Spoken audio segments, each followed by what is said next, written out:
There are no subtractions and divisions in our mind. There is only addition and multiplication. I will just remove negative thoughts and I will have positive thoughts. All the best, it's not going to work. It's just that you need to pay little attention as to how it functions. You will see there is a distinction between what is you and what you have gathered.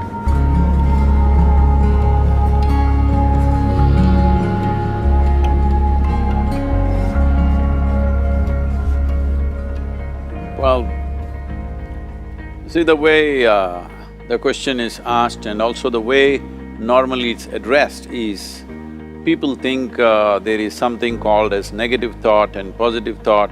They want to remove the negative thoughts and have only positive thoughts.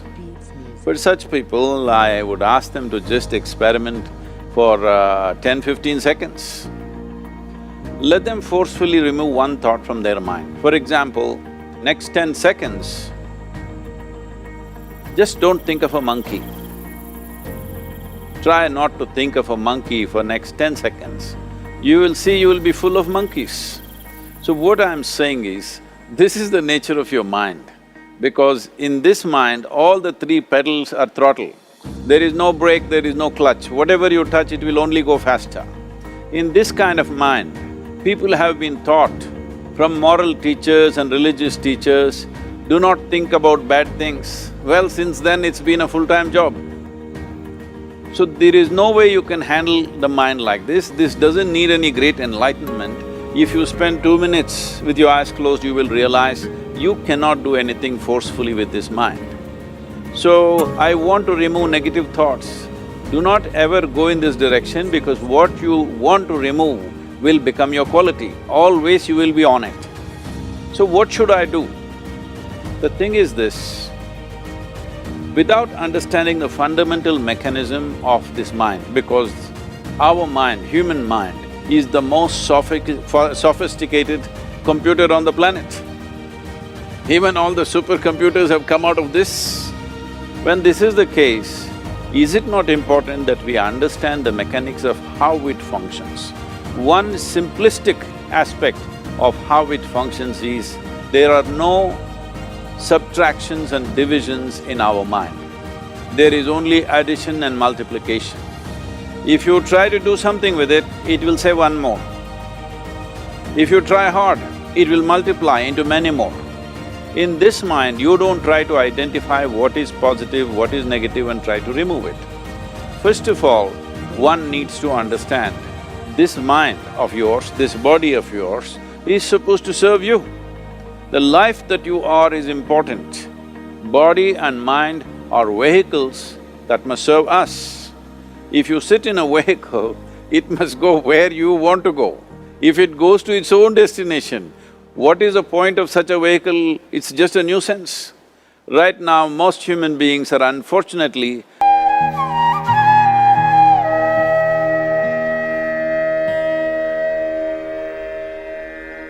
well, this is the most beautiful thing you have. It's just that you need to pay little attention as to how it functions. One simple thing is this, first and foremost process is, that's why we put out this process called Isha Kriya. This is to distance yourself from your physiological and psychological process. There is something called as you which exists. This is not a composite of all your thoughts and emotions and physiological processes. Beyond that, there is you. If you close your eyes, even if you cannot see anything, you're still there.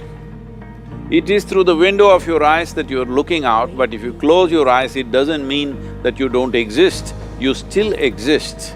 So beyond your thought, you still exist, beyond your emotion, you still exist. So that you, the life that you are, this has to come into your experience.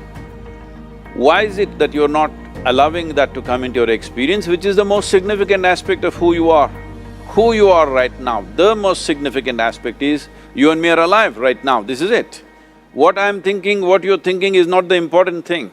We are alive right now, that is the important thing. So, it is important that you focus on this fundamental sense of aliveness within you, and then you will see there is a natural distance between you and your thought process. Once there is a distance between your psychological process and your physiological process, this is the end of suffering. Because there are only two kinds of suffering that human beings go through, physical suffering and mental suffering. Once you create a little space between you and your mind, between you and your body, this is the end of suffering. This is something every human being has to experience and know, otherwise thinking I will just remove negative thoughts and I will have positive thoughts, all the best, it's not going to work 100%, it's not going to work because nobody can remove it, they can avoid it for some time. So when negative thoughts come, you say Ram Ram, Shiva Shiva, whatever you want, but this is just avoiding, it's not gone. The moment you stop that, it will pop back with great force, otherwise it'll come back in your dreams. So it's very important, first of all you need to understand your anger, your resentment, your fear, your anxieties, the negativity that you generate. Generally resentment, anger, it is always directed towards somebody. But we need to understand this is poisons that we are drinking and expecting somebody else to die. Fortunately, life doesn't work like that. If I drink poison, I die. If I drink poison, you don't die. So, we need to understand this. When I say poison, today you can have yourself chemically analyzed. Right now, what is your blood work, what it says? 5 minutes of intense anger, check your blood work and see, there will be lots of negative elements in it, literally you're poisoning yourself. So, do you want to poison yourself? Definitely not. Now the very question is coming from certain helplessness, what shall I do?